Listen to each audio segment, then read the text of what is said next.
Bismillah, walhamdulillah, wassalatu wassalamu ala rasulillah wa ala alihi wa sahbihi wa man walah wa ba'd. The Prophet sallallahu alaihi wasallam has said, whoever treads a path in search of knowledge, Allah eases the path of Jannah for them. We welcome you all to the first episode of SaalikCast, where we ask Allah to make us from all those who tread the path of knowledge, and thus the path of Jannah is made easy for us. To proceed, in this episode we will be talking with Brother Sadat Anwar, a da'i based in Toronto, and asking him about his experiences giving da'wah in Canada and the advice he has for us in that regard. Brother Sadat, Assalamu alaikum wa rahmatullahi wa barakatuh. Wa alaikum assalam wa rahmatullahi wa barakatuhu. Jazakallah for having me. Thank you. Yeah, no worries. Today I, Yahya, will be interviewing you along with brothers Hijra and Zaid. And so to start off, when we mention the topic of da'wah, do any ayahs or hadiths come to mind? Yes, so from Surah Fusilat, verse number 33, which is A'udhu billahi minash shaitanir rajim. وَمَنْ أَحْسَنُ قَوْلًا مِمَّنْ دَعَا إِلَى اللَّهِ وَعَمِلَ صَالِحًا وَقَالَ إِنَّنِي مِنَ الْمُسْلِمِينَ. And who is better in speech than he who calls to Allah and does righteousness and says, indeed, I am from amongst the Muslims. So I think this verse gives us something good to aspire to. We should all try to, we should all aspire to be part of that group that calls to the way of Allah, because this is a verse in which Allah is you know, praising those very people, inshallah. Inshallah. So to start off, tell us about your childhood. Like, were you practicing from the get-go? Like, what sort of environment were you raised in? How was life? I'm assuming you were raised in Toronto, so how was life there back in the day? Yeah. So, I mean, I do like to mention, even when I'm talking to non-Muslims and doing dawah, I do like to throw it in there that I was born and raised in Toronto, Canada. And, you know, what's the reason for that, right? It's only so that people can better relate and understand that, you know, I'm a product to some extent of this society as well, too. You know, I wasn't born in Makkah. I wasn't born in Medina. I wish I was, but that's not the case. And so that's something I like to kind of throw out there, and also to let young Muslims know that, like, it can be done. You know, we're now at the point where there are uncles like me, maybe not very many, but there are some uncles, hopefully young uncles like myself, who were actually born here, went through the system like they did. And so we have a better understanding of what, you know, the youth are going through today. So I went through a public junior school, public junior high school or middle school, public high school, and then, of course, university after that. But to answer your question, I was born into like a pretty typical middle-class Pakistani Canadian family. And there's a lot of good aspects to that, but there's some negative aspects to that as well, too. And the negative aspect was that, like, back in the 70s, to be very honest with you, whether it was Pakistanis or Arabs in Canada or in America, very few of us were praying 5 times a day, you know, to be quite honest with you. Very few of us. Very few of us were observing even halal meat, you know. So, of course, we were not eating pork or drinking alcohol, alhamdulillah, any of that. But I was a McDonald's kid, you know. I don't say that proudly. I'm just answering your question. I was a McDonald's kid. I grew up on McDonald's cheeseburgers and chicken McNuggets and all of that. And it might be easy for you young guys to sit there and pass judgment on us, right? But remember, this was a time when we did not have all these halal fast food restaurants that you guys have. You know, we didn't have Halal Food Fest, which we have here in Toronto now. This is not to make excuses. This is just to kind of contextualize that practicing the deen was not as easy in the 70s or in the 80s as it is arguably now. Yes, there's a lot of new challenges now that you guys are facing. Social media is a part of that. It can be a part of that fitna. But perhaps the antidote to the problem lies within the same thing. The antidote also perhaps lies in social media, because there are good Islamic programs. There are good Islamic videos, like you guys, mashallah, are aspiring to make now.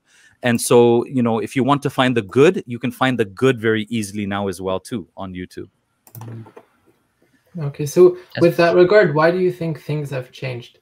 Like, is it there's more masajid, more exposure on social media and on the internet, or what has led this to this sort of like perhaps revival or perhaps a greater interest in the deen?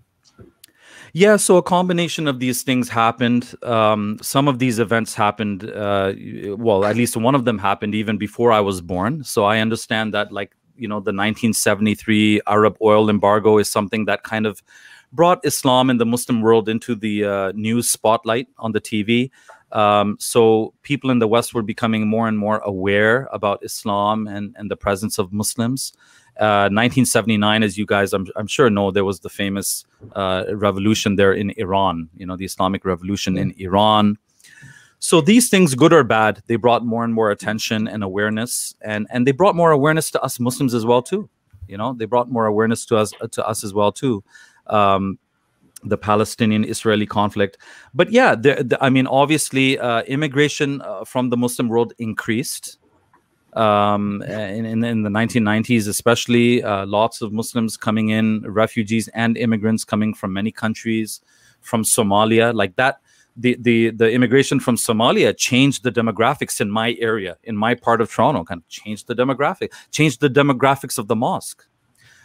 So I think all of these things played a part into a growing awareness of Islam.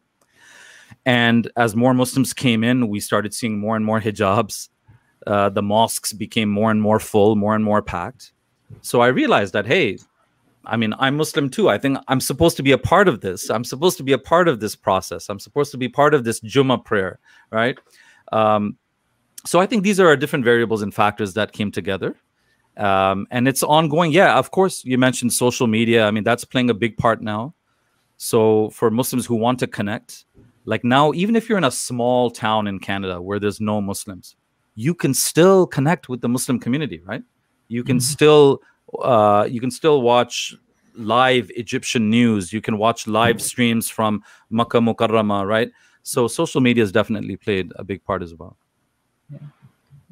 I'm kind of curious, brother. Like, how were you introduced to like Dawah? Was there like a person in your childhood that like did Dawah and you kind of found a role model and you got inspired to do the same thing, or is there like a particular reason? Yeah. This answer is so conventional and so cliched that I actually challenge you guys to take a guess.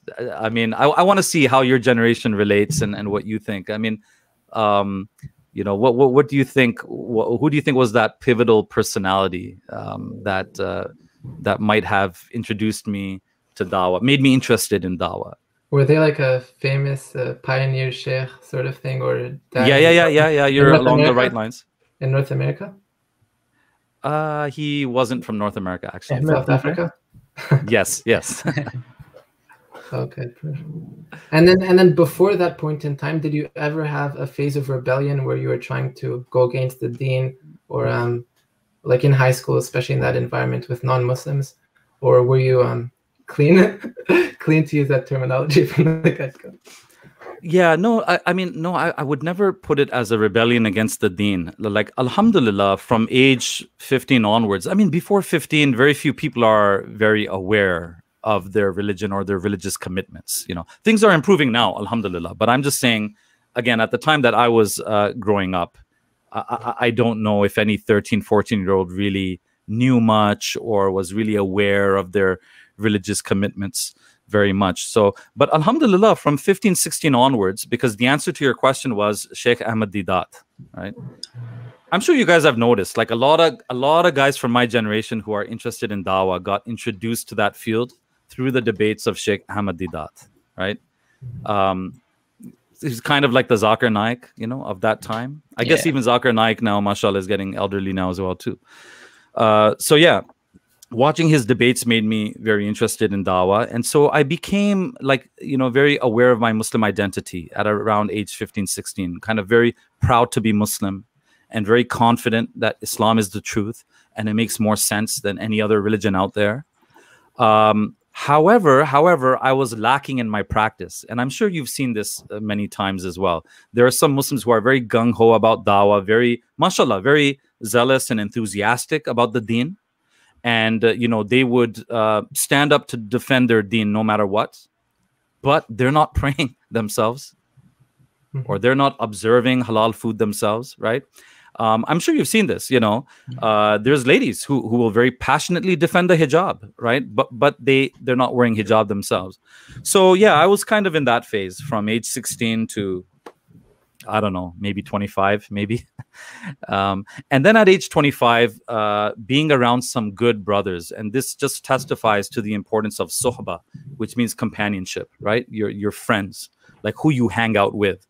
So at around age 25, alhamdulillah, I met some really good Muslim friends at University of Toronto, and they were praying regularly. They were observing halal. You see what I'm saying? And so alhamdulillah, I just kind of gravitated towards practicing the deen in that way. So, by the way, that just goes to show you that for most of us, it's not necessarily one speaker or one khutbah that's going to change your life. It's not one sermon. It's not some guy on the street or one live stream that's going to change your life, but it's often like prolonged exposure to good company, to good friends.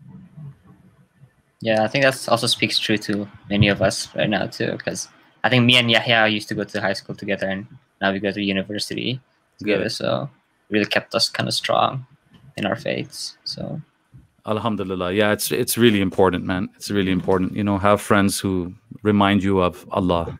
Yeah, that's very true. Just for maybe to introduce the concept of da'wah, how would you define da'wah, or is there a proper definition for da'wah that you might know of? I'm not entirely sure, so it'd be nice to introduce to us and maybe to the viewers too. So well, look, I mean, maybe a scholar would be better positioned to give you a good technical definition or a fiqhi definition. I understand from da'wah what you understand from da'wah, really, which is, calling people to the path of Allah, right? Yeah. So, sharing information about Islam with our non-Muslim neighbors, friends, colleagues. And of course, in many cases, we will have even non-practicing Muslim family or non-practicing Muslim friends. So perhaps in some sense, that is also dawah. We're also inviting them or trying to influence them for the better. Maybe that would be called tabligh or something like that. But so I understand from dawah is inviting people to the path of Allah, right? And that word invite, I mean, this is basic stuff I'm repeating, but this is just perhaps a reminder for myself first, and then for all of us, is that if you reflect on that word, like invitation, right? When you invite someone to your house, you do it in the nicest, polite way, right? Yeah. When you guys invited me to come on this podcast, you sent me a very nice, warm email. I got a very nice greeting and all that. It made me want to come. So dawah to the deen, inviting to the deen, has to be with that same frame of mind. I know we're going to be discussing this a bit later in the podcast, but I just thought I would mention that it has to be done, obviously with wisdom and with sweetness, and not in a harsh way. One example I heard, which was very nice from an imam, is, he asked the class, what's your favorite food, right? So some people are saying pizza, and some people are saying this. For me, chicken wings, right? Biryani. So then he says, would you accept the best biryani if somebody offered it to you, if they offered it to you in their shoe? Imagine putting the biryani, sticking the pizza slice in your winter boots and then offering it to your friend. Would anyone want to take that, right? So the moral is, right, the lesson here is that what we have is beautiful. What we have is nourishing, right? Which is Islam. But if we package it the wrong way, if we make it look ugly, if we present it in a harsh or an ugly way, then we can't blame people for not wanting to accept it, right? So we have to present it and package it in a beautiful way as well. Yeah, mashallah, that's very true. So going from there, how would you say the experiences of giving dawah in Canada is? What are the challenges and limitations? Yeah, I mean, it's the same challenges we face everywhere. Obviously, we need to be confident. It goes without saying that all of us, myself first and foremost, we need to have more knowledge, because as we have more knowledge, we will be more confident. about providing answers to tough questions about Islam, right? But since this is a Canadian podcast, I'll mention something different, which is I think one of the unique challenges perhaps to us in Canada doing Dawah is twofold. I think it's twofold. And I think this is more particular to Canada, as I said, maybe not necessarily England, right? Maybe not necessarily France. So one is that Canada is known for having a polite culture, right? That's changing. I mean, in the big cities, in Toronto, it's a mishmash, everything's mixed up. But, you know, stereotypically, as you travel into smaller Canadian towns, people are not as outspoken as they might be in their American counterpart towns. Do you see what I'm saying? Yeah. Okay. Yeah, people are not as loud or, you know, as assertive about their political views. Just watch the news on TV and you'll see the difference. Like watch two Canadians debating on CBC, having different opinions, and see how polite they are. And then change it to CNN, right? It's like you sense there's a difference in the tone and the way that they engage. So my point in bringing this up is that as Muslims, we want to be courteous and we want to, on some level, we want to integrate in a halal way. We want to fit in with our surroundings. And so sometimes I think we shy away from doing dawah because we think that if I share something about my religion with my coworker or my neighbor or my non-Muslim friend, I'm somehow violating this unwritten Canadian rule that, you know, you shouldn't say anything that might hurt anyone's feelings. You shouldn't say anything that might make anyone uncomfortable, right? But unfortunately, we can't be like that. Like the truth will make people uncomfortable at times, right? And so I mean, clearly, we do have an obligation to share our deen. And when we share our deen, inevitably, sometimes, not purposely, but we will end up stepping on other people's toes sometimes, right? If I'm telling my Hindu friend that our main belief is La ilaha illallah, there is no God except the one God, except Allah, this will on some level make him uncomfortable, right? But it's just something that we have to do. And I feel especially when the other person has opened the door to the dawah, when it's your friend who's actually asking you about Islam, if not directly, indirectly, like, you know, why do you have to fast during Ramadan? And Heather, I mean, you know, why do Muslim women have to cover their head? So now that person has opened the door, like they've opened up the conversation, right? So now we should not shy away and say, well, you see, that's my culture, just like you have your own culture, we have our culture. No, come on, explain what Tawheed is. Explain why we believe that there's a creator and why the creator has revealed laws, how these laws are beneficial to human society, right?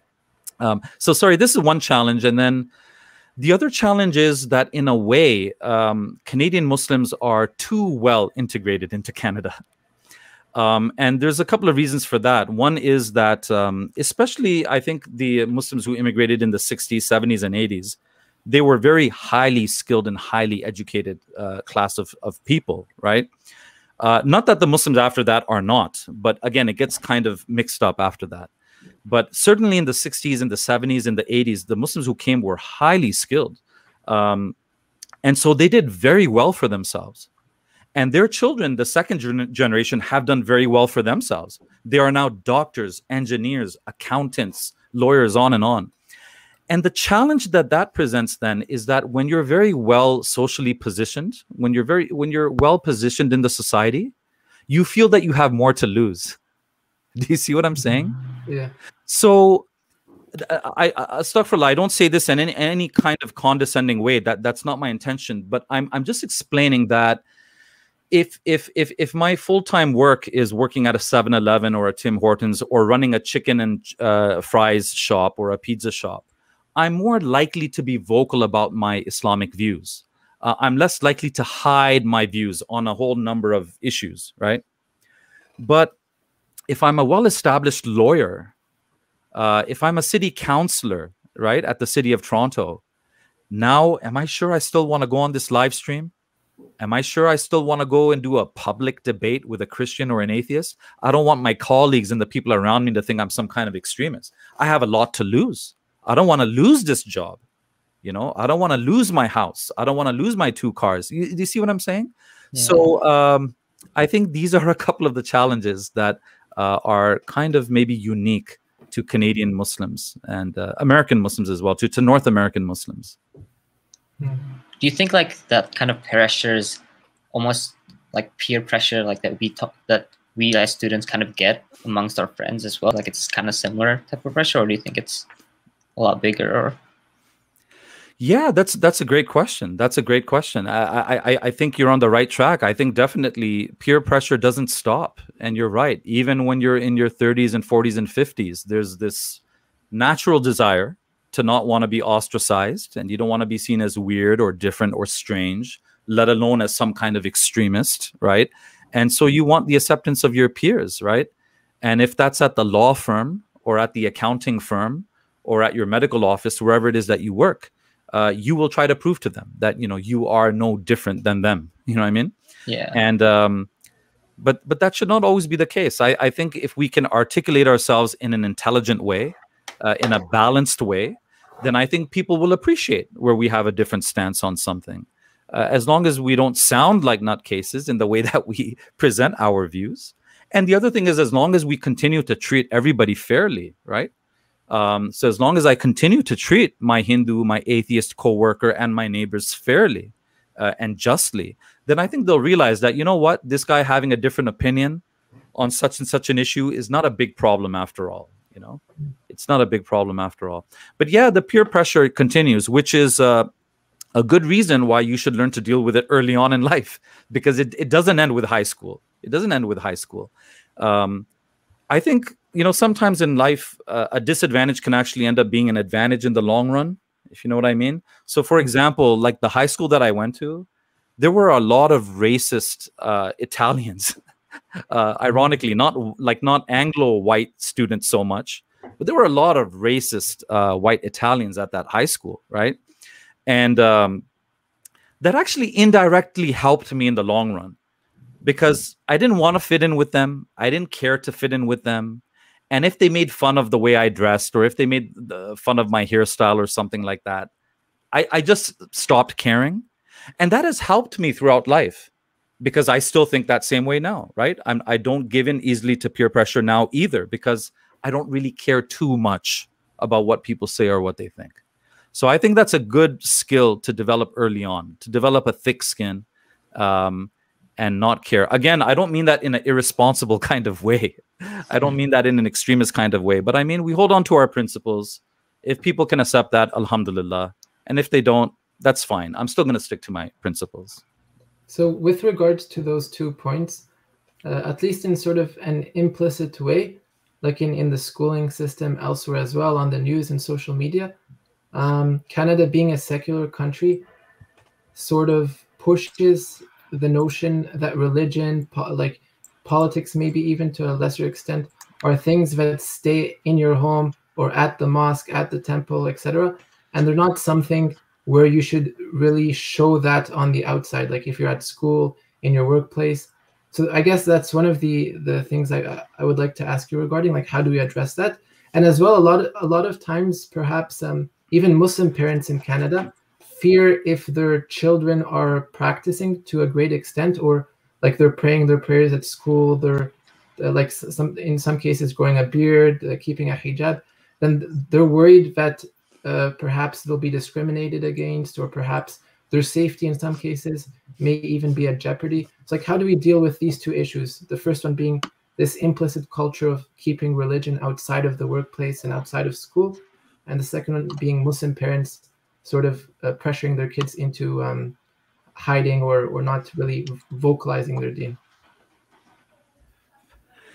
Yeah, it seems to me that there's kind of 2 models of secularism. In my mind, you know, there's kind of the Canadian, British, American model of secularism, where in theory, the state does not favor any one religion, but the state is not anti-religion either per se. In theory, they're not anti-religion per se. And then there's the French model of secularism, which we all know. French model of secularism is more anti-religion. You know what I mean? And that's like, we can barely tolerate your religion. Just keep it in your church. We'll barely tolerate your religion, but keep it in the mosque, keep it in the synagogue. Don't bring it to work, right? And when I compare these two models of secularism, I think that the Canadian model is better or more healthy. And what I mean by that, I'll explain what I mean by that, is that I think it's far nicer. I would like to believe that I can get along with my Jewish colleague and my Christian colleague and my Sikh colleague without them having to pretend that they're not Sikh and they're not Jewish and they're not Christian. I mean, that's a pretty sad commentary if you think about it. The French model of secularism is that I can get along with my Christian co-workers and my Jewish co-workers and my Hindu co-workers if they pretend not to be Jewish at the office, if they pretend not to be Hindu, if they pretend not to be Christian. Just hide that cross. Don't wear that cross. I don't want to see it. And I'll hide my Islam, and then we can get along. That's kind of a sad, in my mind, that's kind of a sad commentary or a sad way of approaching it. Why can't I get along with my Christian coworker and he wears his cross and I have my beard and I pray at work? So at least in English Canada, this is the model of secularism that we have in theory. And so I think we should be thankful. You guys are in English Canada as well too. So I think we fare better and we have more freedom than, let's say, the Muslims in France, or for that matter, in French Canada. Because in Quebec, as you guys know, it's different, right? Like wearing the hijab in provincial government buildings, that to my knowledge is not allowed. Or for a Muslim teacher to wear the hijab in a public school in Quebec, from what I understand, this is no longer allowed. So they are following basically their homeland, right? They are following the French model of secularism. So I think we are generally, we're generally fortunate, I think, to be in English Canada. Brothers, we just have to develop a bit more of a thicker skin, just a bit more of a thicker skin. Okay, so my coworker is looking at me funny. Okay, so what? Okay, so I'm praying in the park. By the way, I tried that in France, and sometimes they'll stop you. They'll stop you praying in public. Yeah, but think about it. In Canada, what a blessing. You can be at the park. It's a picnic in the summertime. And you can drop what you're doing and you can pray Salah. You can be at Niagara Falls and you can drop what you're doing and pray Salah. Just don't block the walkway, right? And so what if somebody looks at you funny, man? We just have to develop a thicker skin. I mean, I always say, and again, I don't mean this in a condescending way or to put anyone down, but I'm just using other examples. Like, there are people out there that they don't give 2 cents about what you think about them. They don't care about what we think about them. There's people out there on the street who have green hair. They've dyed their hair green. Honestly, do they care what you think about their green hair? Do they care what I think about their green hair? There's men holding hands. There's guys with rings through their noses and through their eyelashes and this and that. They don't care what we think about them. So if we're doing something good, which is keeping your beard and praying at work when it's prayer time, not going to that Christmas party where they're serving alcohol. If we're doing what is good, morally good, why should we be so concerned about somebody looking at us funny? So I'm hoping that with the young generation, and especially, inshallah, in the second and third generation of Canadian Muslims, we won't be as insecure as perhaps the first generation of Muslim immigrants was. That's true, mashallah. I think it's very true what you're saying, because I think it also, if we develop a thicker skin and pray in public when we need to, it also kind of brings up people's curiosity, because sometimes people are a bit curious, they want to learn more about us, and in a way that's also kind of dawah. So by doing these things and yes, on that public, point, Hijra, just for your information, Hijra, he always wears that cap. Well, even at school, basically everywhere I see him. So I wanted to ask Hijra, has someone ever asked you why are you wearing that?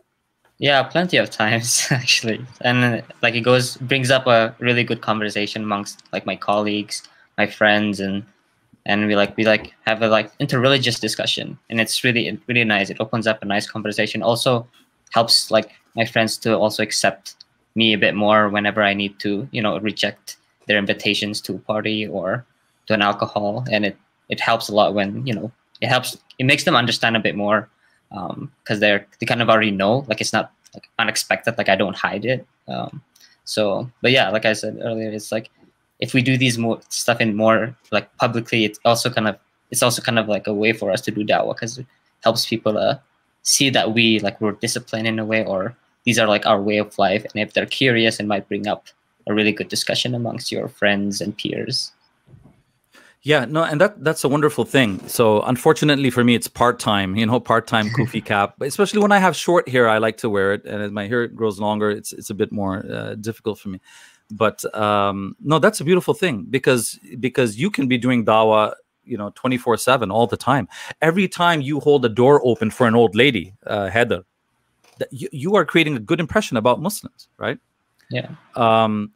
Whereas if I'm not wearing the cap or the topi or the kufi cap, I'm holding the door open for the old lady. She doesn't necessarily know that I'm a Muslim. You see what I mean?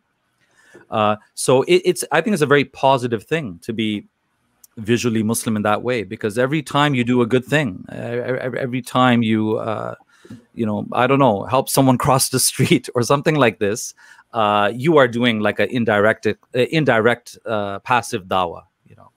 And the other thing is, you know, it makes you expect more from yourself too. I don't know if you've noticed that. Yeah, I do that. I wear it. I primarily wear it because of that. So. Yeah, exactly. Like on Jummah, like when I wear it, even on the way to the mosque, and then after the mosque, I might go grocery shopping. I still have my topi or my prayer cap on, and I expect more from myself. Like I know that, like I should be even extra courteous right now, because I'm representing not just myself, I'm representing like all Muslim men right now in this moment, right?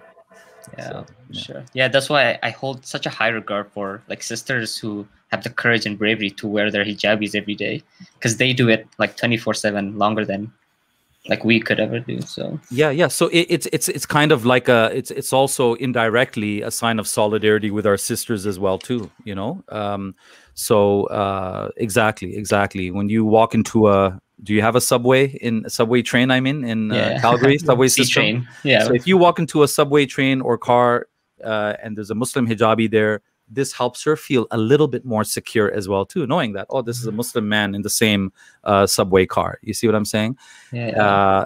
So I had one more point, but I just forgot what that was. Oh yeah. Here's the other point: is that here's another great blessing of being visually Muslim and, you know, wearing that cap all the time, is that you get more prayers made for you than we do, because I'm sure you get strangers saying assalamu alaikum to you all the time, right? Sometimes, yeah. Well, it happens to me when I'm wearing the cap. There's more people saying salam to me than usual, because now they know for sure that I'm a Muslim. You see what I mean? Yeah. So, yeah. Every time someone says salam alaikum to you, that is a prayer. That is a dua that they're making to Allah, that peace be upon you, right? Yeah, inshallah. So changing the topic a bit, what do you find is the biggest reason Muslim youth go astray in Canada? Yeah. Again, so many variables. I mean, sometimes it starts with the parents. I don't want to shift the blame, and it's not always the case. Sometimes the parents are very good and they've done their part and the kids still go astray. But in many cases that I've seen, it did start with the parenting. You know what I mean? So the parents may not have taken the deen all that seriously, especially in the younger years of the child. And then they expect that the child should just instantly transform and be serious about the deen themselves. So I'll give you an example, right? I'll give you an example. If you have a baby girl, right? And as she's growing up, you're encouraging her dancing to Bollywood songs, right?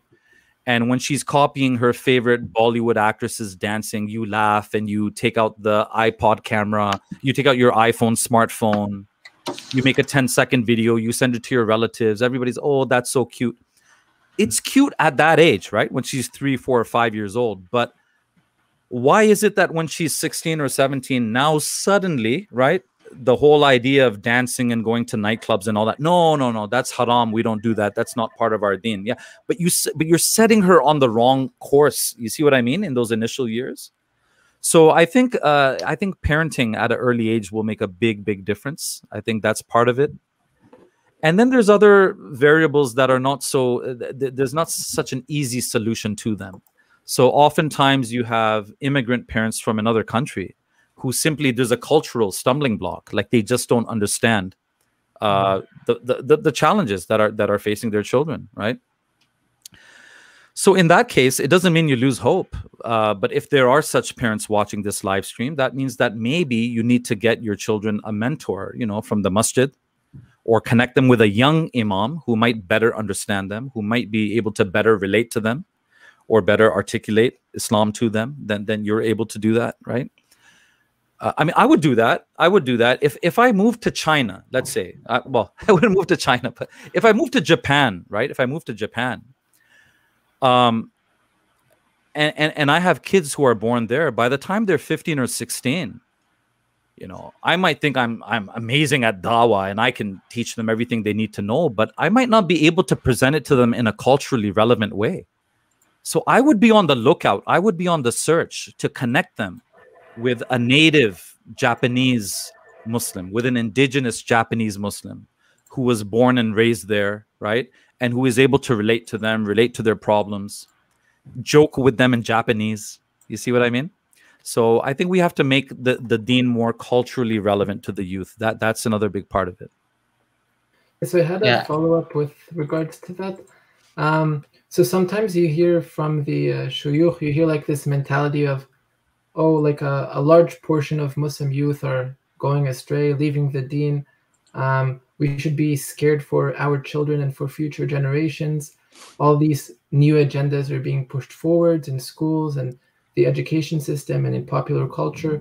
So they seem to promote this mentality of Hijra, as if the Dawah here, staying here and building a strong Muslim community in the future, is an uphill battle, a struggle, perhaps not worth all the risks and sacrifices, while others perhaps adopt a different mentality, which is, no, over here in Canada, this is like there's a lot of untapped potential. In Canada, we have the liberty and freedom to share our da'wah, and perhaps it's not being done to the same level as other Western countries like England for sure, or Australia, or the United States. So what's your take on these two sorts of approaches? Yeah, this is bordering on fiqh, which I stay away from, but I'll just say that I respect both positions. You know, like once upon a time, if somebody told me that they'd want to do hijrah with their family and go back to the Muslim world, to be honest, I would kind of look down at that viewpoint. And I think this person is kind of ignorant, or they're romanticizing the Muslim world. When they get there, they'll realize how many problems there are. They'll come running back. And by the way, we've known many families like this who packed up and left and went back to Pakistan. And after 2-3 years, to be honest, they came back. You know what I mean? Even if they were able to readjust, their children oftentimes were not able to readjust. So I used to kind of look down at that opinion. But to be honest with you, I respect that opinion now. You know, the most important thing to us are our souls, right? And our children's souls, our families. We don't want to go to hell. We don't want to lose our deen. So I respect that opinion. If somebody thinks they can actually move to a nice place like Malaysia or Turkey and start a new life there, you know, good for you. But here's what I'll say. I'm going to paraphrase Sheikh Yasser Qadi, because he gave a really good thought on this. I really like what he said.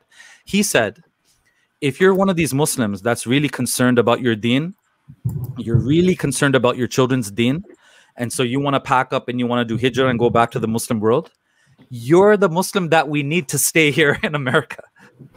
You're the Muslim that we need to stay here in America and Canada, because you're concerned, you're cautious, you're being careful, right? You're taking the steps that you need to take to protect yourself and your family.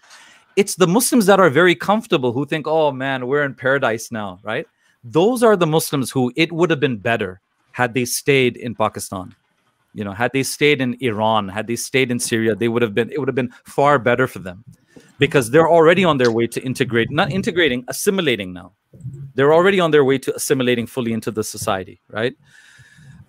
So I like what he said. I think there's some merit to what he said, that if you're one of those Muslims that's really, really concerned about your deen, good. You are the good, strong kind of Muslim that we need. You're the one that we need. Stay right here, because we need Muslims like you here to make Islam grow, you know, in these lands. You see what I'm saying? But listen, man, I'll tell you something. Not many people talk about this. Let me share something kind of, you know, new with you, right? Is that the truth is that all of you won't be happy to hear this, but I'm being straight with you. The truth is that all the previous waves of Muslim immigration that came to Canada and America, their grandchildren are gone. They're gone. It's finished. Islam is finished. You believe this or not, this is the truth. So look, you know, you were not the first generation of Muslims to immigrate here, or your parents were not, my parents were not the first generation of Muslims to immigrate here. There were Arab, Lebanese Muslims who came to Canada even as early as the 1920s. There were Bosnian and Albanian Muslim community, practicing Muslim communities that came to Canada in the 1950s, and they built mosques. And some of those mosques are still running now. But you won't find any Albanians or Bosnians in those mosques, unfortunately, because their children and grandchildren are gone, completely assimilated into Canadian society. And the only reason those mosques are still running is because there's a new influx of Muslim immigrants who have come in from India, from Bangladesh, from West Africa, from Somalia, and they're keeping the mosque running. Alhamdulillah, the mosque is still running. But what happened to the grandchildren of those Albanians and Bosnians who came in the 1950s? You can't tell me they weren't practicing because they built mosques, right? In Edmonton, this is not so far from you guys, I guess. It's West Canada in Alberta, right? The oldest mosque in Canada is in Edmonton. It was built in the 1920s. So now when you go into that mosque today, wouldn't you expect to see a whole bunch of third-generation Canadian Muslims who are the grandchildren of those Lebanese and Syrians who came? But you won't see them. So let that be a warning for us, right? Let that be a warning for us that the previous generations, the previous waves of Muslim immigrants that came, generally speaking, their grandchildren did not remain within Islam. They became completely assimilated. Now I don't want to sound completely pessimistic. We have a few advantages going for us. One is we have modern connections, like we have modern social media connections, right? Air travel has become cheaper than ever before. It's not so difficult to visit back to Egypt every year. It's not so difficult for those who can afford to. They can go to Umrah every few years. The previous generations of Muslims, they couldn't do that. The previous waves of Muslim immigrants couldn't do that, right? We can watch live satellite Muslim channels on the internet. We have Islamic conferences going now. There's larger numbers of Muslims here now. And another advantage that some of us have, I'm not sure what all of your backgrounds are, but for those of us who are from an Asian or African background, right, which is most of the Muslims who are coming now, the dark skin might actually help as well too. And the reason I say that is because my children, even if they're born here and speaking English from day one, they will never be as Canadian as a white Canadian. Like, they will always stand out. They will always look a bit different. But the Lebanese and the Bosnian, the Albanian white Muslims who came here, their children just completely became white Canadian. Like, nobody asked them where you're from. You see what I'm saying? Yeah. So anyhow, that's just something I wanted to share. It's very interesting, mashallah. I like how you also mentioned earlier, for us to keep this generation strong, having a really good mentor is something that we should aspire to be, or aspire to have. And if we're let's say talking for ourselves, if you want to be a good mentor, if you want to start getting involved in da'wah, how would we go about it, you know? Yeah, I mean, in the past, it was always just freelancing, meaning doing your own thing, right? That's what we all did. We all kind of did our own thing, or we got together with a few like-minded friends and started. For example, if you're interested in street dawah, for example, that's how we started here. A few friends coming together and starting street dawah. What you brothers are doing right now, what are you doing right now? You've come together, you've networked, you have a common interest, you've started a Muslim YouTube channel. So inshallah, this is going to grow and grow and grow, right? You're going to be networking, inshallah, with more and more people. Inshallah. But also it can be done, mashallah, now even on an organizational level. This is an option that wasn't really there in the past. So now, for example, I don't know if they have some kind of representation in Calgary, but I know here in Toronto, there's Hijra Canada, right? Hijra Islamic Education and Research Institute, right? Or Academy. So they're based in the UK, but they have an actual physical office here now in Toronto, Hijra Canada. And regardless of whether they have a physical presence in Calgary or not, now, you know, there's online training now, right? There's online classes, online courses. So I would say try something like that, right? Courses with Hijra Canada. And that's really something that will help young people to get started, you know, on that path. Yeah, for sure. Yeah.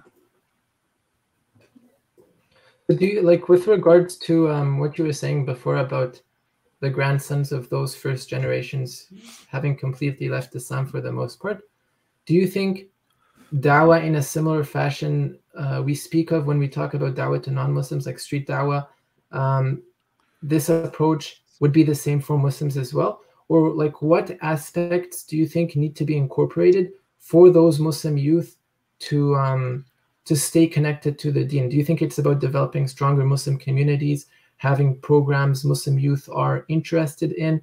Or like, how do we give that solid foundation of Iman to those Muslim youth?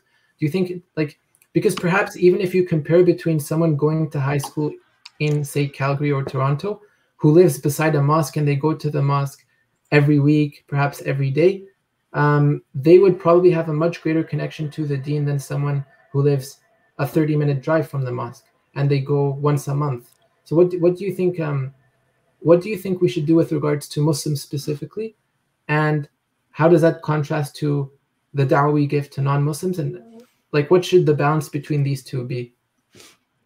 Yeah, I think you hit it right on the head there. I think for us to even physically be in communities, you know, even physically for us to be in close proximity to the masjid, I think that can be a game changer in many cases. I think that can be a game changer. You know, the main Islamic center that I usually attend here in Toronto, I won't mention the name, but mashallah, it's a good masjid and they have a good imam and they have some good programs, but the youth simply don't come. The youth simply don't show up for those programs. But why? Because that mosque is what I would call a destination mosque, meaning, as you put it, you know, you have to drive to get there, right? It's not close to any residential area. On the other hand, I know smaller mosques, which are not as well funded, that don't have as many amenities. They don't even have a gymnasium and all this to have youth activities, but their programs, at least their lectures and things like that, they are better attended by the youth. Why? Because that mosque is not just a destination mosque, but it's a neighborhood mosque. It's a neighborhood mosque. Most of the houses in that area are inhabited by Muslim families. And so it's easy for the teenagers and for the adults to simply walk to the mosque. And it's natural that when you go to the mosque, you're going to bump into other teenagers. You're going to know other people, other kids on the street. And so I think that's one of the answers. I definitely think that's one of the answers. So yeah, if you're really, you know, you have children, you're concerned, you want to ingrain them with Islamic values from a young age, I think it will be a big help to live in Muslim communities or close to the masjid, So when they're having a program, your kid is not relying on you. Well, you guys are all young yourself. I don't imagine you have teenager kids yet, but I'm just speaking to the general audience. That these teenager boys and girls don't have to rely on their parents for a ride to the mosque. You know what I mean? They can just say, okay, I'll walk 5 minutes, 10 minutes to the mosque. I think that makes a big difference. And then to respond to another aspect of your question, if I understood your question correctly, when I started street dawah here in Toronto, like about 10 years ago, when we started the street dawah here, at that time, you know, you go through phases. Even as an adult, you go through different phases. So at that time, if a Muslim came up to me to share some kind of problem that they're having, or, you know, I've got a non-Muslim girlfriend. Of course, we're not supposed to have girlfriends, but these are the kinds of things people bring to us, to the table. They come up and I've got a non-Muslim girlfriend, and how do I tell her about Islam and this and that? I used to think of that. Unfortunately, I was wrong, but I used to think of that as such a waste of time. I'm like, man, in my head, I was thinking, I'm not here to talk to you, man. I want to talk with the non-Muslim. I want to give dawah to the non-Muslim. So I used to really not kind of, enjoy talking to the Muslims. I saw them as kind of like a waste of my time. But then, of course, over time, I realized how wrong I am. I realized so many Muslims are bringing their problems to you. That like we are in need of a reminder first. We need to be reminded as well too. And there's Muslims who come up and they're smoking weed or they're part of a gang, and we have to give them time. We have to talk to them too. So I'm just throwing this out there that one of the benefits of doing dawah is that whether you intend to or not, you will end up having some kind of positive influence on other Muslims as well. You see my point? You're gonna end up having a positive influence on other Muslims as well. So that's just something to keep in mind. There's no such thing as doing dawah exclusively to non-Muslims, because Muslims will come to you. You know what I mean? Mm-hmm. Even now, this program that you're doing, like, you will have Muslims emailing you at some point and saying, can you connect me with this imam or that imam, and throwing all kinds of questions at you, What you said reminds me of the verse in the Quran, Inna dhikra tanfa'ul mu'minin. The remembrance benefits the believers. Yeah, absolutely. So, but yeah, anyhow, I think living in a Muslim neighborhood, or at least in very close proximity to the masjid, makes a difference, right? I mean, remember Hijra. We started this conversation, but you were asking about Hijra, right? Hijra doesn't just have to be from one country to another country. Remember this. Hijra can be within the same land. It can be within the same country. So earlier on, I said, if I lived in French Canada, no doubt I'm doing Hijra. But Hijra doesn't have to mean Malaysia or Turkey. I would do Hijra to English Canada. You see what I mean? And if the community is not big enough for you in Calgary, right? Maybe you do Hijra to Toronto, right? Mm-hmm. I know when the Syrian refugees were coming a few years ago, I was talking with them and I was mixing with them, because initially they were housed by the government in a hotel close to the Tariq Islamic Center. And so we got to meet a lot of them and talk with them. And then slowly, one by one, these families got resettled somewhere up north, like Barrie, and even past Barrie, Collingwood, little towns up there in the north.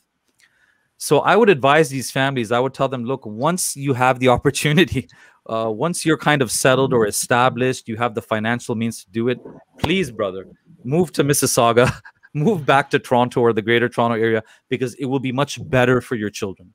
It will be much better for your children to be in a major city where we have large Islamic conferences, where we have a lot of masajid, where we have a lot of Islamic teachers.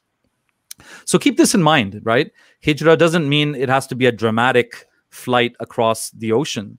Hijra can be even within the same land. It can be within the same land. Yeah. So what are the tools and knowledge we need to, give dawah correctly? Because we don't want to mislead people or give them bad knowledge. So how do we make sure we don't do that?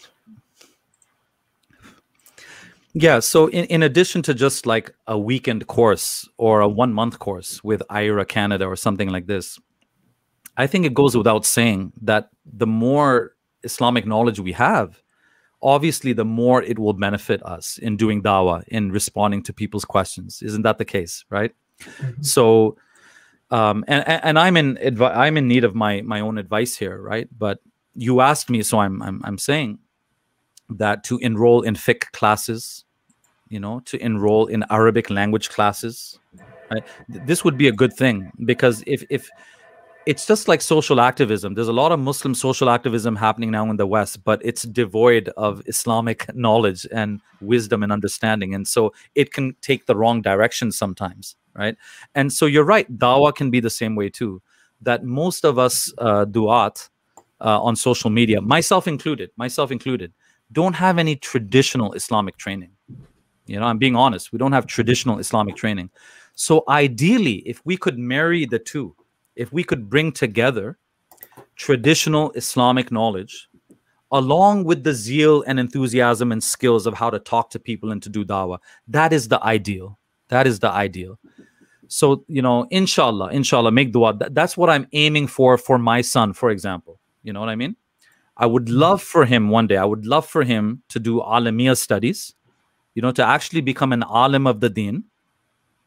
But then what do you do with that alamiya knowledge? Well, not just hide in the masjid, right? But actually go out, you know, and do the dawah and do the social activism. But it should be grounded, it should be anchored in Islamic knowledge.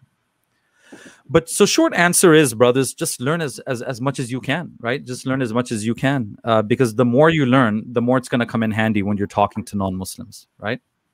And however, and this might connect to one of your future questions. I forget, but at the same time, we lay Muslim, I certainly for myself, I am a lay Muslim. It doesn't mean that we should shy away from doing dawah either, you know? And the reality is that most of the questions that you'll be asked, unless you're a debater on YouTube, unless you're doing formal debates, generally speaking, on the street level, in the classroom level, at the office level, most of the questions that you ask, most of the questions that people ask you, they're going to be the same, like 10 questions. They're going to be the same 10, 12, 15 questions again and again and again. So they probably are not going to ask you about the fiqh of jewelry. You know, they're probably not going to ask you about whether the Eid al-Adha, Udiyah, is that a sunnah or is that wajib? Is it wajib in this madhab or is it sunnah? Which way around? The average non-Muslim is not going to ask you these questions. The average Muslim is going to ask you about what? Violence, right? Jihad, right? So there's several verses that you just need to look at in the Quran to clarify. Hijab, why do women wear hijab? Why can't you guys eat pork?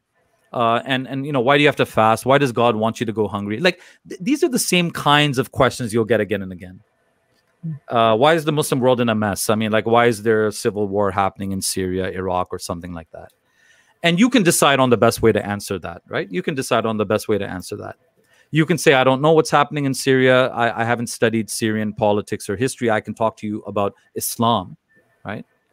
Or if you know a little bit about the situation there, then you can give them the answer. But my point is that even as lay people, we can do dawah because it's the same set of questions usually that you're going to be asked about again and again and again. And by the time you've answered that question 10 times, you feel confident about it. You know, it's not a new thing. I'm sure, like, I can just take a guess. I'm sure all of you brothers, because you're interested in dawah, I'm sure you've talked about Islam with some of your non-Muslim friends in the past. I'm sure at some point, all of you have been asked, you know, why can men have more than one wife, for example, right? So by the time you've answered that question like 10 times, a dozen times, you become more and more confident in how to answer it. So it doesn't matter who you are, man. You can do dawah. Hey, let me just add one more thing here. When we were doing street dawah a few years ago, there was an Indonesian sister that was joining us, and like she could not speak English very fluently, and she was not able to answer most people's questions. But I'm telling you, she gave more shahadas than the rest of us. She gave more shahadas than the rest of us. There was just something about her ikhlas and just her smile, and she just had a certain, mashallah, a certain spiritual nur or presence, a sincerity about her that drew people to her. And she was able to give shahada to so many people. And I was watching her thinking, you know, but I give better answers than she does, man. I've got better arguments than she does. But see, it's not just logical, right? It's not just about knowledge and information, right? It's also about ikhlas, your akhlaq, meaning your etiquette, how you interact with people. All of these things come together. Right? Inshallah. That's interesting to know. I'm also from Indonesia, so. Oh, is that right? Yeah, I'm from Indonesia. MashaAllah, yeah. mashallah, mashallah. Very good, very good. Yeah. So with that point about dawah being more than just the answers you give, the arguments, these intellectual arguments, what do you think the role of ibadah, worship, is with regards to a da'i? Because one thing I heard in the past is, but like when the Prophet at the start of like when he first received revelation, 2 of the first commands after Iqra, read, were stand up, get up in the night and pray, and warn your people. So what's the connection between these two, giving dawah and your personal ibadah, your personal worship, and your personal connection with Allah? Yeah, great question, and a good reminder, like to all of us. So, you know, obviously, like it's not absolutely fard. I don't think it's an individual obligation that you have to tell your non-Muslim friends about Islam. You know, even though we feel that this is a moral imperative we should do, but technically speaking or legally speaking, I'm not convinced that it's an individual obligation that you must do it. But it is an individual obligation that you have to worship Allah, that you have to do your 5 daily prayers, that you have to abstain from the haram. So it's about priorities, right? It's about priorities. And I give you the example of how earlier on in my teenage years, I didn't have that set of priorities right. So I was defending Islam very passionately, you know what I mean? And talking about Islam and sharing Ahmadidat videos with some of my non-Muslim friends in my high school class. And yet, if you were to ask me, Sadat, do you pray? I wasn't, I wasn't praying. So yeah, definitely, man, we have to prioritize, and we have to remember that, when we go into our graves, the first question is not going to be how many people did you convert to Islam, or how many free Qur'ans did you give out? Not to take away from the beauty and importance of those things, but that's not the first thing you're going to be asked about, right? So we have to keep our prayers in order, and basically we have to be spiritually anchored, because if we're not spiritually anchored, we're not going to be emotionally anchored. And if we're not emotionally anchored, then we're not going to be very well positioned to do dawah. Because to do dawah, you have to have patience, right? You have to have sabr. You have to be ready to take abuse, man, sometimes. Maybe I'm drawing more on my experience of street dawah, and dawah doesn't have to mean street dawah, but when I use the example of street dawah, man, you have to be ready to take some abuse. And it hurts even more when it comes from Muslims. It hurts even more when it comes from Muslims, man. The abuse that I've heard from some of the Iranians, like you have to have patience. Now, if you're not spiritually anchored, right? If you're not emotionally anchored in your deen, how easy is it to respond to that abuse with more abuse, right? Like, how easy is it to do that?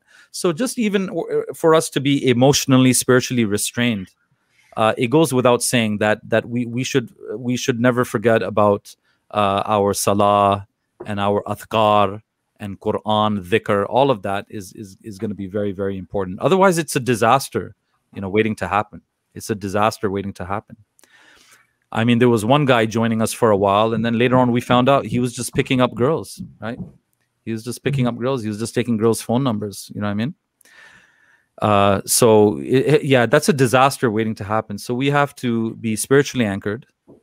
And that's not a one-time thing. Obviously, that is a constant practice and observance. We always have to be introspective and always reminding ourselves, right, of our priorities, and always doing the dhikr of Allah. And inshallah, that will help us, to attain that ikhlas that we need. So how can we, when giving dawah, how do we connect to the Canadian demographic without compromising on the religion? So how do we do that? Yeah, I mean, as I said before, I think if we should not water down the religion, right? We should not try to change it in order to make it more palatable to the people. But at the same time, we still have to have an articulate and intelligent presentation of those points. If we can do that, if we can manage to do that, in my experience, Canadians will respect you even more, meaning the Canadian non-Muslims, they will respect you even more if you don't whitewash things, So, for example, jihad, right? Now, when some of our community leaders are asked about jihad, right? We've seen some of our spokespeople and leaders completely sidestep that question sometimes, right? It happens sometimes. And they'll say, well, you see, jihad just means struggle. So when I was logging onto this live stream, it took me a couple of minutes to properly connect. That was my jihad. Okay, that was my jihad. Or environmental jihad. You know, yesterday I saw a Coke can on the street. I picked up the Coke can and I threw it into the garbage bin. This was my environmental jihad. Okay, look, no doubt, there's many different kinds of struggle, of course. And there's spiritual struggle against your own nafs, of course, right? But I'm of the opinion that we should not try to sidestep and whitewash the difficult questions. At the end of the day, in our fiqh books, in our books of jurisprudence, jihad primarily is always referring to what, man? It's referring to fighting on the battlefield, right? So let's just tell people that when they ask us, like, make that part of your answer and explain that jihad incorporates physical fighting on the battlefield. However, this does not mean attacks against civilians. This does not mean blowing up a bus or a train in New York City. This doesn't mean kidnapping Christian girls in Nigeria and holding them hostage, right? That's not jihad. That truly is extremism and terrorism, right? But if Muslims in some part of the world are picking up arms to defend their country against an invading country, against an invading force, I mean, we would call that jihad. And that's a noble thing, and that's a good thing, and that's a virtuous thing. And I don't make any apologies for that. So when I've given this answer to people, believe it or not, 99% of the time, they're completely fine with that because they see the logic in that. I mean, it's reasonable. It's reasonable. Most human beings will understand that, right? And there's other similar examples. Like, I mean, I won't do a deep dive into this topic because, I don't want to throw you guys under the bus during your very first live stream. But things pertaining to gay marriage and LGBTQ and stuff like that, right? We've had gay people, we've had openly gay people come up to our Dawah table and tell us, I'm gay. What does your religion teach about homosexuality? So we explained to them, like, not shouting at them, like we didn't have smoke coming out of our ears and all that, but we explained to them that, look, we started with Tawheed. We believe in the Creator. We believe in revelation. We trust the Prophet Muhammad, peace be upon him, sallallahu alaihi wasallam, right? And this is what our book teaches us. This is what our book teaches us, that gay marriage and this is not recognized by God, right? So yeah, we consider it to be a sin, right? We consider it to be sinful. But having said that, we are living under the laws of the land. We respect the laws of the land. And, I'm not going to mistreat you, and we are not advocating vigilante justice or anybody go up and beat you, harass you, or anything like that. But if you're going to ask us about the act, we believe it's sinful.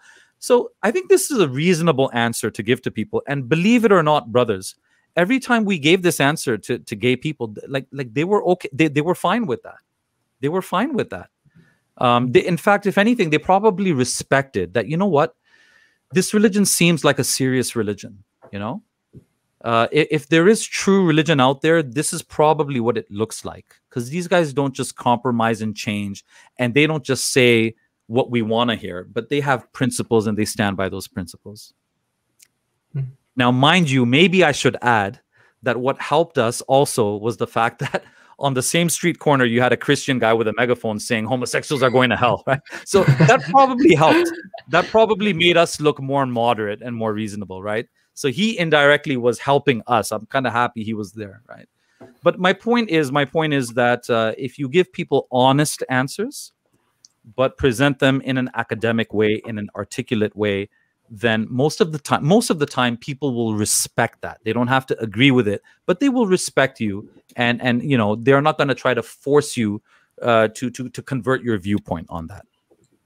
Yes, so and by the way, when I keep on saying this, articulate, intelligent, I'm not making any claims to being that person who can articulately, intelligently present everything. No, half of the time I'm just connecting them with the correct answer. I'm connecting them with other speakers. I'm connecting them to other books that have dealt with that topic. So if I'm asked about slavery in Islam, I can give a basic answer. But if they have more detailed questions, now I'm not able to answer them to their satisfaction. So I connect them with another resource. I say, listen, you know what? There's a Muslim professor named Dr. Jonathan Brown. He wrote an entire book on Islam and slavery. It's available in the Toronto Public Library system. Why don't you check it out? Right? Why don't you check it out? Have a read, right?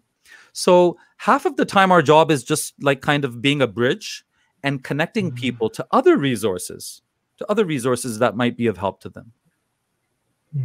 Yeah, so one thing I've noticed about you specifically compared to some of the other people giving dawah is you always try to adopt like a polite tone, try to come off as being eloquent and charismatic sort of with regards to what you're preaching. Do you think that's something that's learned? Do you think it's the Canadian in you? Like, what do you think contributes primarily to that? Yeah, I wouldn't put it down to any moral virtue per se. I think it's a cultural thing. It is partly the Canadian thing. And then the other thing is, if you're comparing to the brothers at Speaker's Corner, like, you know, most of them have a lot more knowledge as well too. And so with knowledge comes more confidence, as I said earlier on. So if I had more knowledge than I have, maybe I would be more assertive. Maybe I would come across as a bit more debate oriented. So it could just be my own shortcoming and not necessarily a moral virtue. But the other thing that I'll add is that, like, I actually lived in London, England for 3 years. And I was going to Speaker's Corner regularly before the cameras got there. I'm talking about before the cameras got there, before it was put up on YouTube. So had you observed me in those years, I did at one point get very like gung-ho, like very animated, not rude, not impolite, but very, very animated, right? Like I sometimes get right now too when I'm comfortable with you guys, right? So so when you're there, you get affected by that environment. You get affected by that environment. I can tell you, if any one of you brothers, you know, even if you went there for 3, 4, 5 years regularly, like, you will be affected by the environment. So I don't you know, I don't see one as being better than the other. I think, like, in a Speaker's Corner arena, it's a different context. It's a different set of rules, right? Of course, there are Islamic rules we always have to observe. We're not going to use bad language no matter what, right? We can't do that. But certainly the debates there are more animated. But it would be a big mistake, of course, if we took that approach and we started doing that on the streets of Calgary with someone who's just asking you a basic question about Islam. He doesn't need to be refuted. He doesn't need to be destroyed. He's just asking you for an answer, right? But in the same way, if we took our polite approach and took it to Speaker's Corner, that could be a disaster as well. Because there are some people that require a firm response. There are some people that do need to be refuted, right? So I think it's a good mix. I think we need, I always say we need good cop, bad cop. Good cop, bad cop. Do you know what I'm talking about? Good cop, bad cop? Yeah. So you wanna get the criminal to confess. You know, you need one cop to play really harsh and scare him. And then the good cop comes in and says, look, come on, talk to me. I want to help you out here. So we, and honestly, I've tried to do this dynamic on the street as well too. So when I go for our Sunday street dawah, if I notice that one of the brothers is getting very heated and very, irritable and is getting very loud, I will step into that conversation and I will try to lower the tone and bring the volume down a bit and try to see if this other person can be reasoned with. But I've done vice versa as well. I've seen people talking to very soft brothers and kind of bullying them or bullying a Muslim sister, right? And I've stepped in there and I've gone in harsh and I've gone in, you know what I mean? I've gone in hard and it made the guy back down. Because sometimes you have to be firm. Sometimes you have to show strength, right? So it's all about knowing where and when. I think we have to be flexible in that way. Yeah, it's sort of like it really depends on the context, and you have to like respond to whatever the situation or circumstances. And when the Quran says to debate with wisdom, that is a part of wisdom, to know what is your context and what is your situation, right? Yeah. So if you're debating Hatun or Jay Smith at Speaker's Corner, then our polite Canadian thing, that probably won't work in that context. But keep in mind, that's not the usual context. Not the usual context. The usual context is people just asking normal questions, you know. Yeah. So if you see this, I mean, look, I want something practical to come out of this live stream as well too. So here's a little simple, easy, practical tip, right? If you see on Twitter or on Facebook, someone has posted an innocent question about Islam, but now they're getting hammered by the Muslims, right? Like maybe a Christian asked about polygamy. He didn't phrase it in a rude way. He didn't say anything disrespectful about the Prophet sallallahu alaihi wasallam. He's just asking. And suddenly in the comments, everyone's bashing the Bible. I mean, just that's a good time for you to step in. That's a good time for you to step in and give a good, reasonable response, or private message the person. Private message the person and say, I apologize. I know some of the answers there were a bit abrupt or a bit rude. I would love to have a private chat with you. Are you open to having a Facebook video chat? Could we have a short chat? So step in, intervene, and try to put out the fire when you can.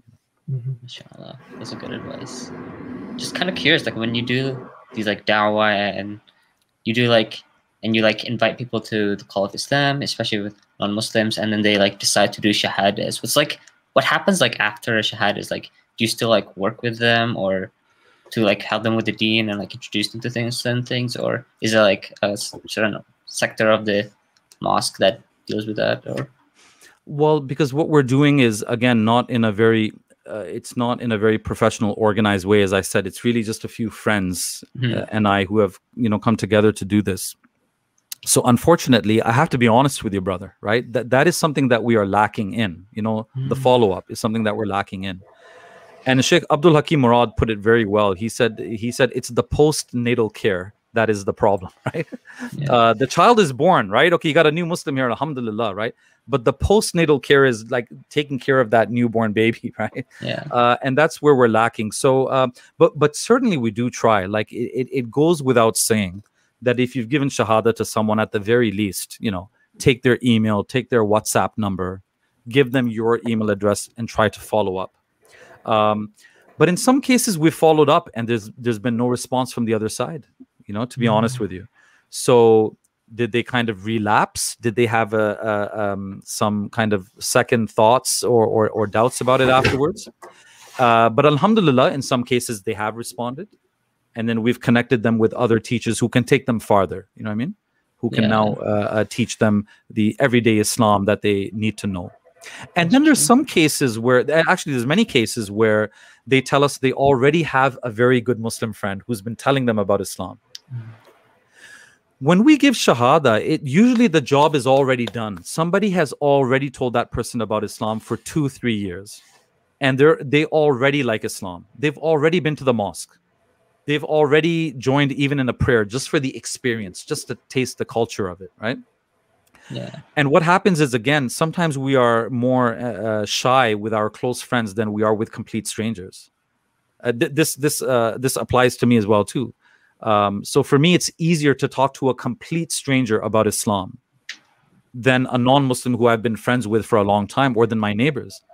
Because here I'm more concerned about not ruining that friendship or that relationship, right?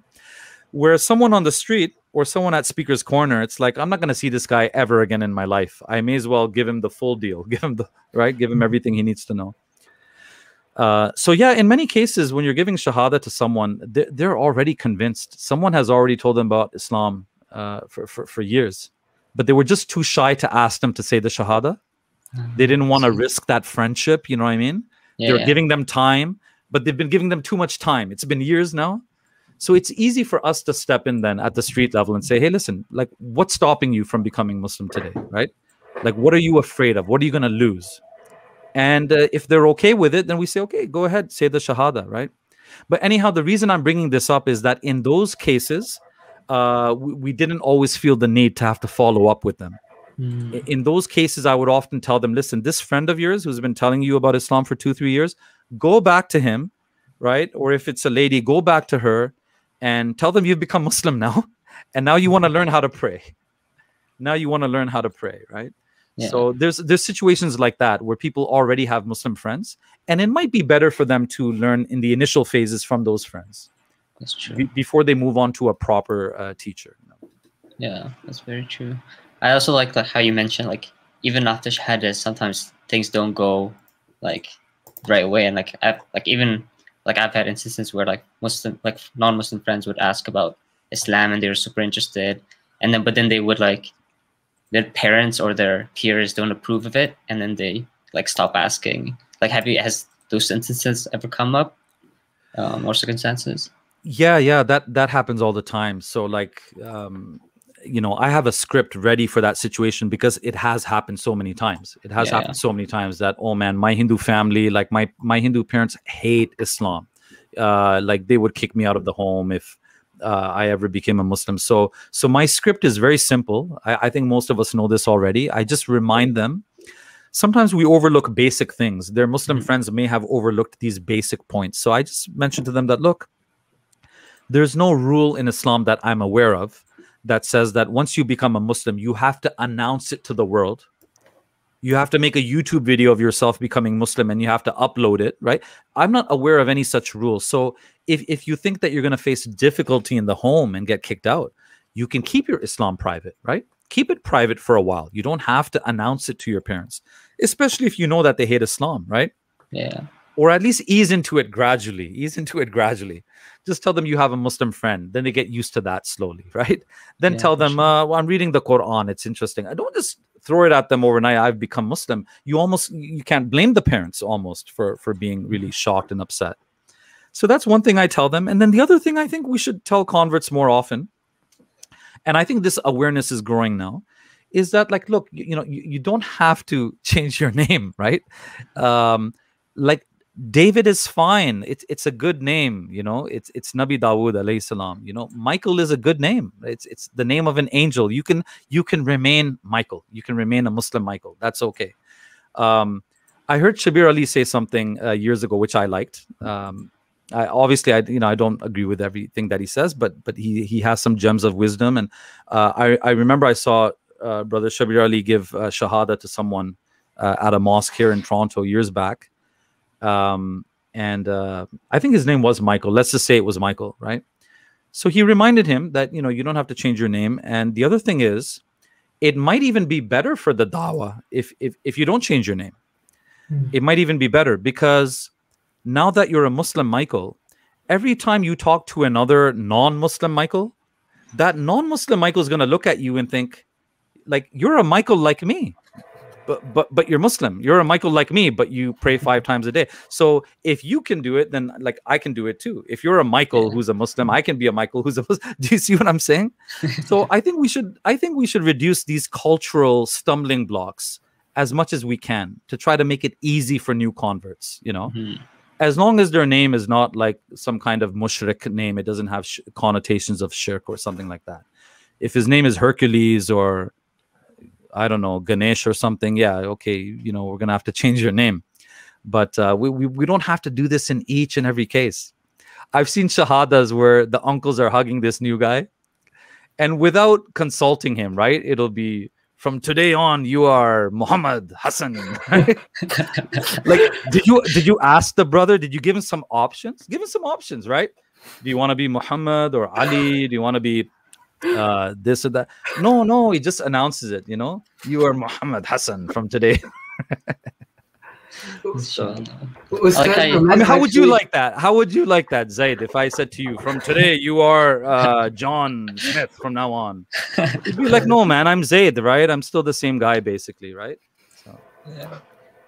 Mashallah, yeah, I like how you mentioned, like, and especially the earlier point, like, about keeping it private. Sometimes it is sort of necessary, because even in the early, like, we go way back to the early stages of Islam, like the Prophet Muhammad SAW would have private discussions with, and then Islam grew from a private sort of setting, and then as it grew bigger, it became more public.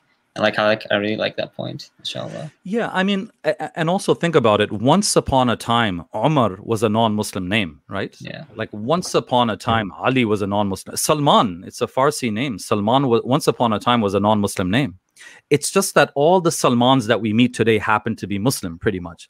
So today we think of Salman as a Muslim name, but it's not a name that the Prophet gave to Salman.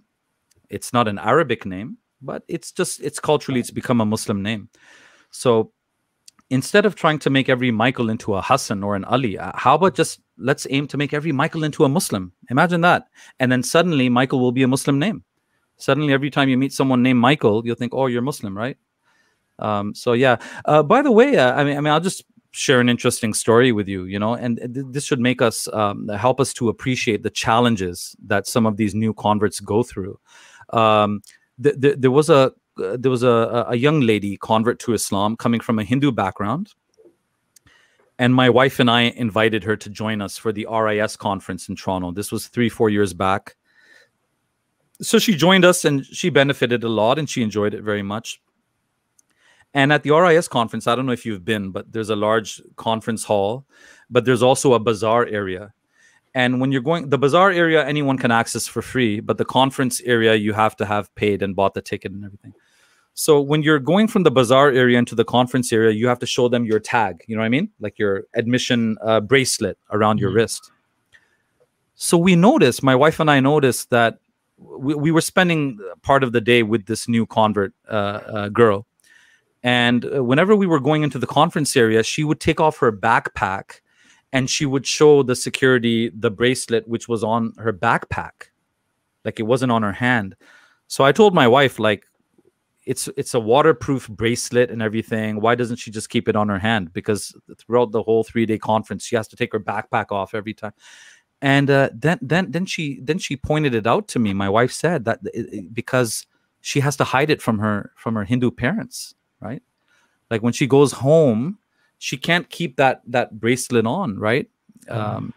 For the whole weekend, she has to hide that. So I've heard of like Sikh converts to Islam who had to pray like in their bathtub, in the washroom. I'm sure you guys have heard of similar stories. So it's just a reminder of the great challenge that converts have to go through. So why should we make their life harder? Like they're going through enough. Many of them are going through enough. So try to make things as easy as possible for them, you know. So you've referenced this a bit, but how much time do you spend giving dawah? And why don't you film much of it? Or how much time do I spend doing dawah? Yeah. For most of us, like it's a part-time thing, right? For most of us, maybe Hijra has some like full-time workers and things, but for most of us freelancers like myself, like I'm just a brother like you, right? That's all it is. And I do dawah on the side when I have time. So Sundays, before the pandemic started, Sunday was our usual day. We would do street dawah at Yonge and Dundas in Toronto, which is like the busiest commercial intersection, maybe in the whole country. They're going to rename Dundas now to something else. So, for politically correct reasons, right? The name is changing, so it won't be Dundas Square anymore. And yeah, I mean, as you brothers might know, I do the occasional live stream with EF Dawah with brothers Hamza and Imran Abbas in the UK. So we do that occasionally. I'm just trying to think of what I guess nowadays during the pandemic, it's been more online stuff. It's been more online responding to people on Facebook and stuff like that. So would it be correct to say a lot of like the street dawah you give is not filmed? And if so, is there a reason for that? Yeah. We just don't really have as many volunteers and enthusiasts for dawah as you do in the UK. You know, in the UK, they're real go-getters. You know, they're real go-getters. And they just jump, they pounce on every opportunity to do dawah or to be part of it, to partake in the blessings of it, right? So I just never really had like a volunteer, anyone that would volunteer to film or record those conversations, because there have been over the years some interesting conversations. I don't think they'll be as interesting like on the level of Speaker's Corner. They're not as dramatic and they're not as detailed debates as you see there. But nonetheless, there are some good conversations that we've had. And recently, there's a brother who just volunteered his services very recently. So let's see. Maybe now when we start up the Sunday Dawah, maybe we will record some of those conversations. And I do have a couple of videos that I'll be uploading soon to my YouTube channel, That Canadian Brother. But I have a backlog of videos, and so it might be a little while. But there's a couple of videos coming up where we're having conversations on the street. You know, nice, inshallah. Looking forward to that. Inshallah, yeah. Inshallah. Just going back to like this topic, like when we, like I know you mentioned like you're pretty much just like one of us, like a brother who's trying to do what's right or trying to call people to Islam. But like some people try to create this like division between when like I feel like they would say like, oh, I don't think I have the right to do dawah because I'm a layman Muslim. I don't practice enough. That should be the role of the dais or whatever. Do you think that the vision like is true, or like how popular do you think it is, or do you think it's something that we should try to kind of water down or like decrease the expectations? Yeah. And I remember you someone asked this question earlier on too, and we didn't really get to answering that. So I mean, there's different ways of answering that. If we all waited until we became ulama before we did any kind of dawah, or even public dawah, think about all the dawah that would not have gotten done, right? At Speaker's Corner. I mean, what's happening there now is affecting English-speaking Muslims around the world, right? It's gone global, right? Sheikh Ahmad Didat, as knowledgeable as he was, as much as we respect him as our elder and someone very knowledgeable, at the end of the day, he was not a traditionally trained alim, and he would acknowledge that. He's not a traditionally trained alim. Zakir Naik, again, phenomenal memory. We all wish we had his memory. Phenomenal memory. And very charismatic, but not a traditionally trained alim. So if everyone took that approach, then imagine how much dawah would not have gotten done. How much dawah would not have gotten done. And by the way, just a few days ago, I was listening to a podcast by Dr. Shadi Al-Masri. And in that podcast, Dr. Shadi actually said that he was having a conversation with another sheikh. And he actually asked him, he said, Sheikh, how come it is, why is it the case that people who are not ulama are usually more effective at dawah than people who are trained scholars? So now this is a scholar acknowledging this fact. This is a scholar acknowledging this fact, Dr. Shadi Al-Misri. And his own conclusion was that perhaps sometimes they become too academic or too concerned about the evidences of a certain position, and the common person on the street is not necessarily interested in all of that. The common person on the street is not always interested in all of that. So I think we have skills and knowledge that we can use. But of course, you're right. We don't want to step out of line. We don't want to step out of our lane. We don't want to misrepresent the deen and say something that is irresponsible. So the simple answer to that is say what you are sure of, and don't say anything that doesn't have any precedent behind it. That doesn't have any precedent behind it. So in other words, if what you're saying, if your answer that you're giving to someone, I mean, this is my own approach. Not everyone will agree with me either, right? But this is my approach, is that if the answer that you're giving, if that answer is an acceptable answer, you know that's an acceptable answer in the Hanafi school, then you're safe, man. You're not saying something crazy. You're not saying something crazy or haram, right? If the answer that you're giving, you are sure that that is the position in the Maliki school, right? That, for example, dogs are not considered impure, or the saliva of a dog.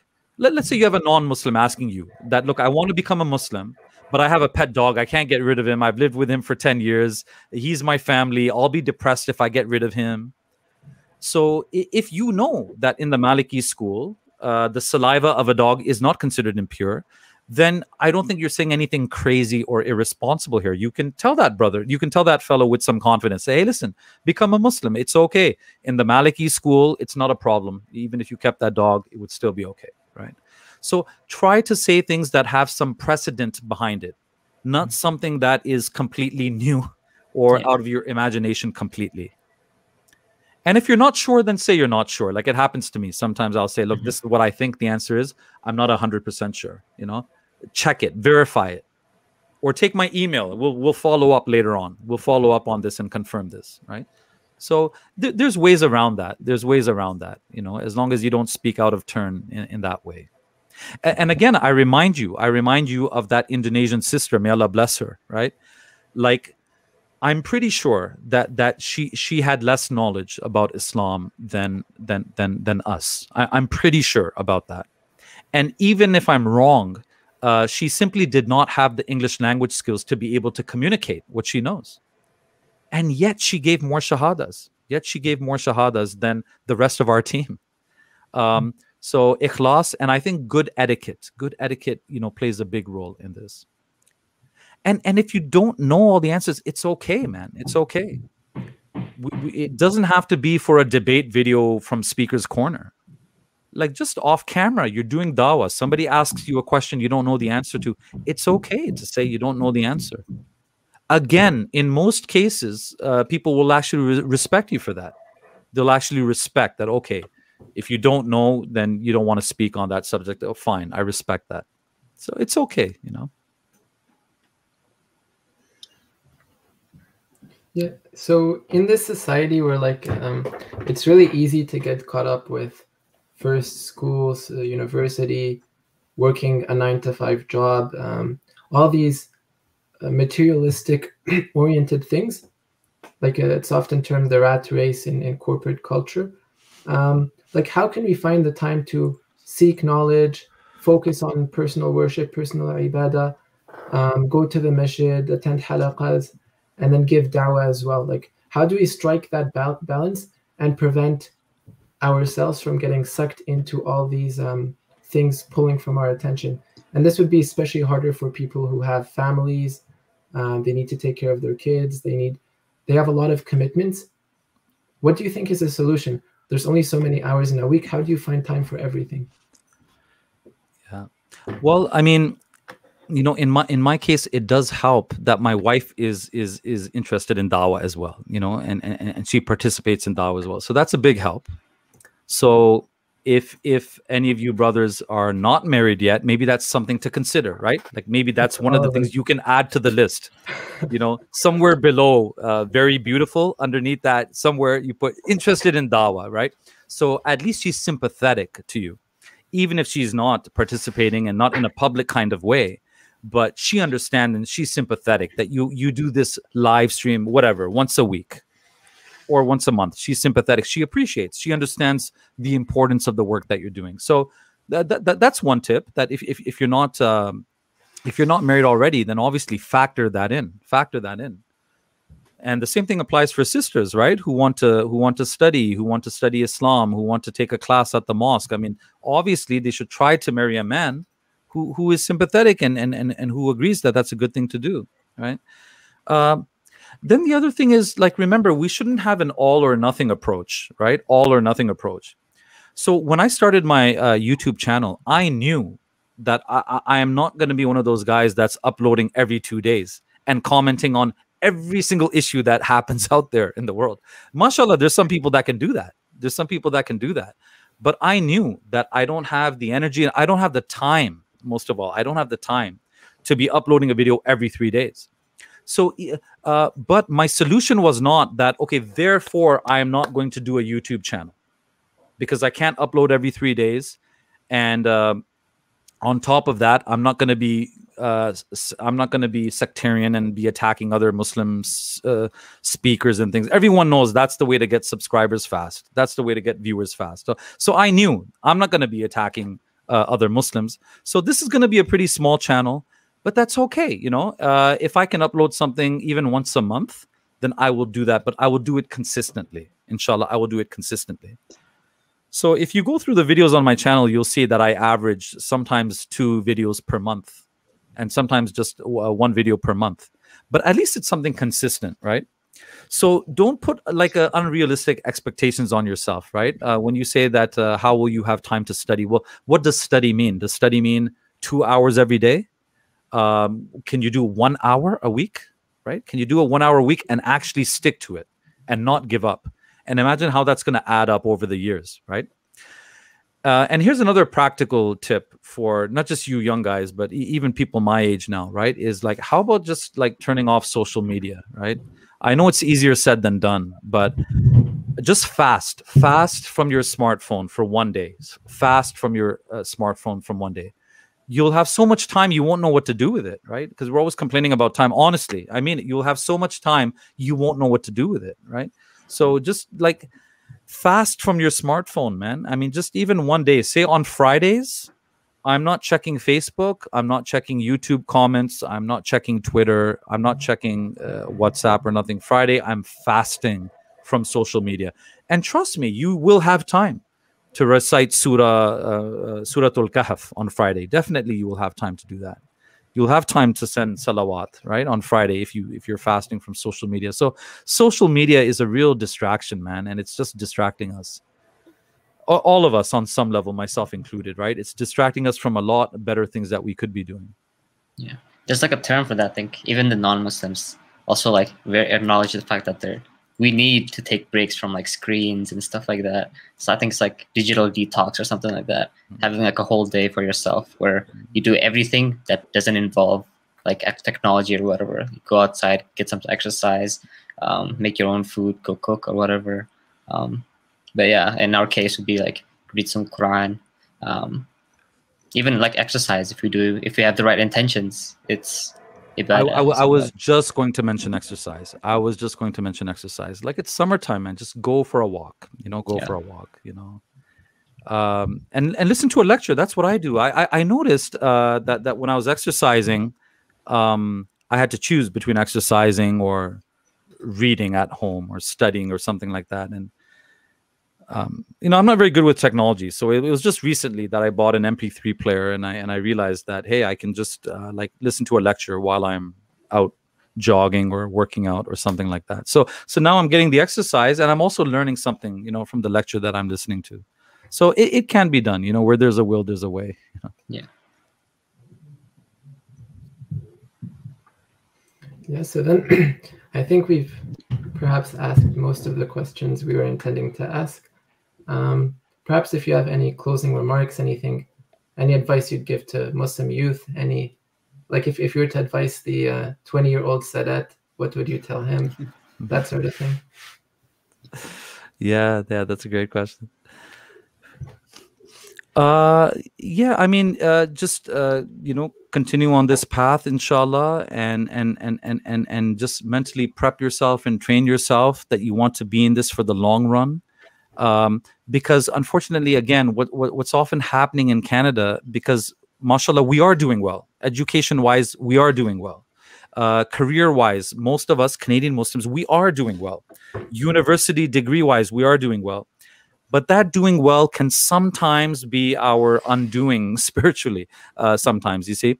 So what often has even happened at the Dawah table is that you have people coming for a few years and they gain some experience and they're getting good at Dawah. And just as they're getting good at Dawah, that's when they leave. Because now they got married or now they got a new job or whatnot. So we never have like the experienced brothers staying on, So just tell yourselves that you want to stay on this long term. You want to stay in this for the long course, not just now, but you want to be doing this in 10 years from now, in 20 years from now. When you have some white hairs, in that beard, imagine how much experience you'll have and how much more you can benefit people out there, right? So that's one thing. And since this was a discussion about Dawah, there's of course the hadith, which I don't have in front of me right now, but there's the hadith about, bringing one person to Islam is better than, receiving 10 red camels. So you guys have heard this hadith? Yeah. And a lot of the cool imams here in Toronto will, of course, explain that hadith as being something like 10 Mercedes cars, right?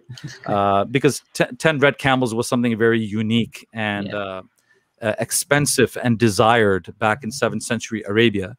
So they give this kind of cool analogy and say, it's kind of like you winning 10 Mercedes cars right now. How happy would you be? How overjoyed would you be? Me, I know nothing about cars.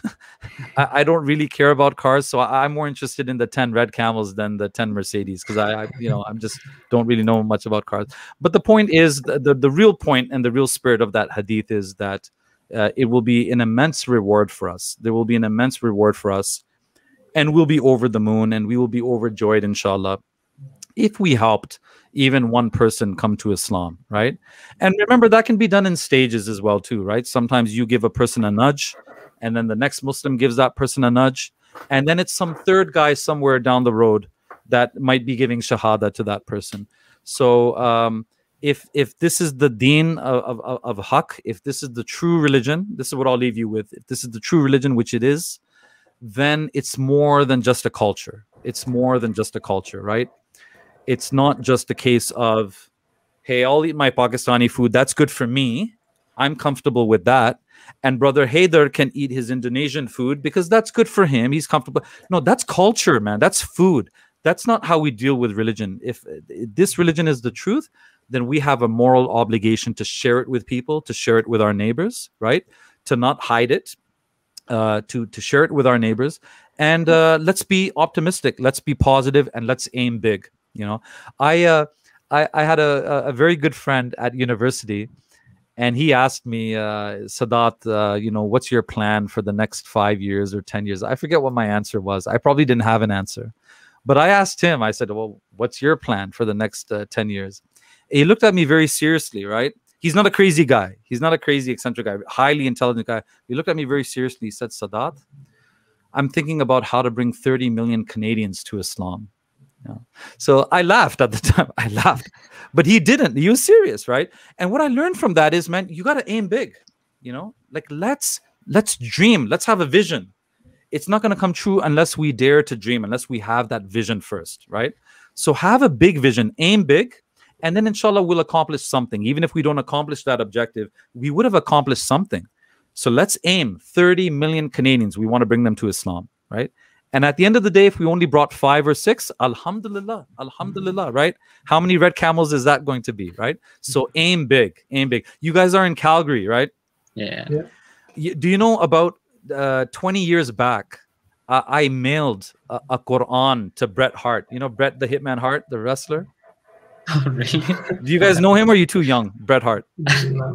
Oh, I've heard of his WWE. name. He's one of Calgary's most famous, you know, exports, cultural exports. Look him up, Bret Hart. But my point is, let's aim big, right? Whether it's Wayne Gretzky, you know, the Wayne Gretzky, or celebrities, big media people in Canada, let's try to contact them, right? Let's try to contact them, send them information about Islam. See, would any of them be interested to come onto your show? You never know. You'll never know until you try, right? So aim big, and inshallah, may Allah, you know, enable us to do some good work, and may He accept it from us, and may Allah bless you guys in your podcast, and Jazakallah for having me, and I pray that Allah puts great blessings into your project. Yeah, thanks a lot for joining us. Yeah, it was a pleasure hosting you. And to conclude this episode, we ask Allah to accept it from all of us, and to bless you in your da'wah and all your affairs. سبحانك اللهم وبحمدك نشهد أن لا إله إلا أنت نستغفرك ونتوب إليك. Until next time, Assalamu alaikum wa rahmatullahi wa barakatuh. Assalamu alaikum wa rahmatullahi wa barakatuh. Take care.